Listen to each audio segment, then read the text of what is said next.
বাড়ি পান কিনে থুইলাম, ওই পানটা ওই বউ খেয়ে ফেলেছে। এখন পানের নিশা ধরে গিয়েছে, এখন যাই বাজার গো যাই।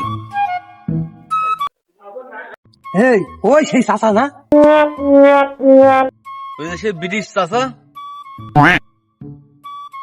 দাঁড়া, ডাক দিচ্ছি। ও চাচা, বাবু এদিকে আইসো, তোমার হাতে মেলা গল্প রয়েছে, এদিকে আইসো। না, পিছনতে আবার ডাকলে আমার ওই পানের নিশা লেগে গেলে ছেলে বেলে। ভাই বো, তোরা কি বলছিস বল? তোরা যেন আবার ডেকে নেটা বাতাস নি, ওই তোদের কানায় পড়লি আমার জীবন হয়ে যায় ঝরঝরা। আর আমি আর তোদের এখানে বেশি কথা বলতে পারবেন না, আমার ওই পানের নিশা লেগে গিয়েছে, আমি পান কিনতে যাচ্ছি। আবার বাড়ি যাবো সকাল সকাল, তোর চাষিরা আবার একা রয়েছে বাড়ি। তোরা জ্বালাস না, কি বলবি বল, তাড়াতাড়ি বল। চাচা, নেটা করবো না বাবু, এখানে একটু সামনে এসো, তোমার সাথে কিছু গল্প আছে। আইসো, পানের ব্যবস্থা নিয়ে টেনশন করতে হবে না, দোকান বন্ধ হয়ে যায় যাক, তোমার জন্য খিলি পান বানিয়ে রাখি যাই। পানটা খাইস নে তুই, চাচার খাবো বুঝলি। আরে শখ করে একটা পান খাচ্ছিলাম। তোর আর ওই শখ করে পান খেতে হবে না। ওই ব্রিটিশ চাচার দে অনেক গল্প শোনা যাবে না, মজার মজার গল্প। ওই পানের চেয়ে মেলা মজা ভাবিনি। তোদের কাছে পান আছে তো আবার না ফাতাবাজি মানে আমার ডেকে নিয়ে আসলি। পান দিলি তোকে হেবি সুন্দর সুন্দর গল্প শোনাবা না আজকে, ব্রিটিশ আমলের গল্প। তোকে অন্য টেনশন করার দরকার না, আমি সুন্দর সুন্দর গল্প জানি, সব আমার জীবন কাহিনী তোকে আজকে বলবো। সরে যা, সরে যা। হ্যাঁ হ্যাঁ বাবু, পান নিয়ে তোর টেনশন করতে হয় না, বুঝছো তুমি। পান খাওয়া কাটে পান্ডা দে। কালি আর বসলাম বাড়ি টাড়ি আর গেলাম না, ও তো চাষি জাগারে করুক দে, পান্ডা দে। লাল হাতে দেখেছো, লাল বড় না লাল লোক। আমার এর মধ্যে আবার কিছু মিশাস নি তো। তুমি বাবু একটা কথা কইলে, এই পানটা তুমি খেয়ে দেখো। যাক, তোরা ভালোই করেছিস। সত্যি কথা বলেছিস তোরা রে। আর তোদের সাথে আমি কি গল্প শুন শুন দে, তুই যে সব খেয়ে নিলি। শুন, তোমার কত লাগবে না। চাচা, তাহলে এইটা পিঠে বসান, তোমার ওই আষাঢ়ে গল্প শুরু করো। পান তোমার যত লাগে ততই দেবো।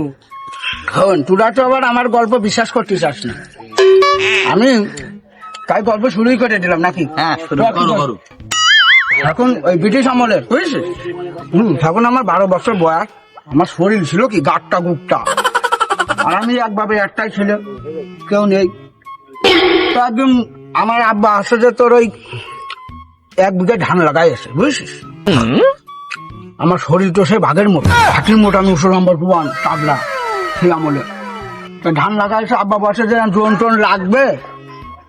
তা মা আবার আমার বললো যে ড্রোন ঠিক করছে, তা আসে যে তুই এই এক কাজ করছে না, তুই তো ধান মান কাটতে পারবি না, তো তোর আব্বা ড্রোন ঠিক করছে।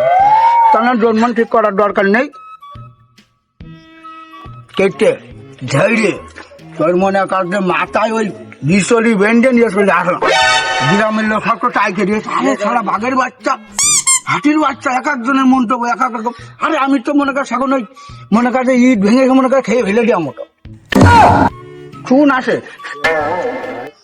তা আমি আব্বা তোমার অত টেনশন করার দরকার নেই, আমি ওই ধান কেটে দেবো, সমস্যা নেই। ধরো তুই ছেলে পেলে মানুষ, আমি ছেলে পেলে মানে তুমি দেখো আমি পারি কিনা। ভোরবেলা হচ্ছে একটা কাজ নিয়ে 1 বিঘা ধান মনে কর কেটে ফেলবি, না খেয়ে চলে গেছি কিন্তু মাঠে, বুঝতে পারিস। বুঝেছিস? 1 বিঘে ধান কেটে মাথায় গেলে বাড়ি নিয়ে আসি। আমি 1 মুঠো ধানতে মাথায় গেলে বাড়ি নিয়ে আসতে পারিনি। ও গল্প খুব দে বয়েন বাচ্চা। এবার মার বলছি, মা বাড়ি যখন নিয়ে আসি, মা তো দেখো বাবা যে আমার ছেলে কি শক্তিশালী। আরে পাগল, এখন মুরব্বী হয়ে গেছি, এখন কি সেই শক্তি আছে আমার? শক্তি আর নেই রে মনি, তুই একটা বিশ্বাস করিস না আমার গল্প। না বাবু, বিশ্বাস করি, কও তুমি খাবো কও। এবার মার বললাম যে খাবার কি আছে, তা মা বলছে যে 3 নান্ডা মতো সিঁড়ি আছে আর 10 ভাই গুড় আছে। আমি বললাম যে ওইটা মাখাও, ওইটা মাইকে দিয়ে হাঁটা হাট ঢেড়ে দিলাম, ও কোনো ব্যাপার না, ও মনে কোনো ব্যাপার না। আর ওই আমার মা আমি খাই আবার চলে গেলাম, দেখলাম গরুজনি করে ঘাস কেটে নিয়ে আসি। তো ঘাস আর আমি 1 বিঘা মতো ঘাস মাটাই করে নিয়ে চলে আসলাম দুপুর বেলা।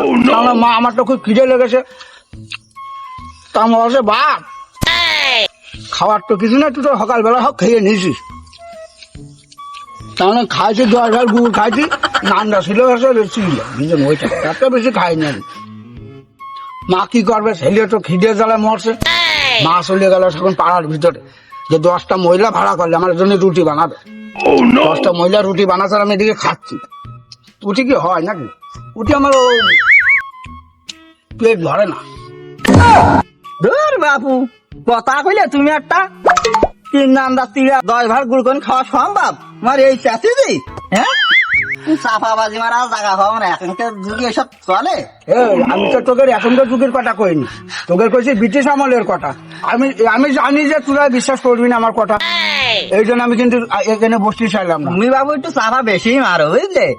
এ পাগল, তোদের তো আমি সেই ব্রিটিশ আমলের গল্প শুনেছি, এ তো এই যুগের বাবু। আর তোদের কি বলবো, তোরা আমার ওই মূল্যায়ন করলি না রে। গল্প আর তোকে হাজার বলাম না, হলো না বুঝেছিস? আর বাবু 10 জন মহিলা রুটি বানিয়ে আর তুমি খেয়েছো, তাই আমার বিশ্বাস করতে হবে? ও আম্মা জানি তোরা কেউ বিশ্বাস করবি না, ও তোকের পান্ডা খাওয়াটাই আমার ভুল হয়েছে।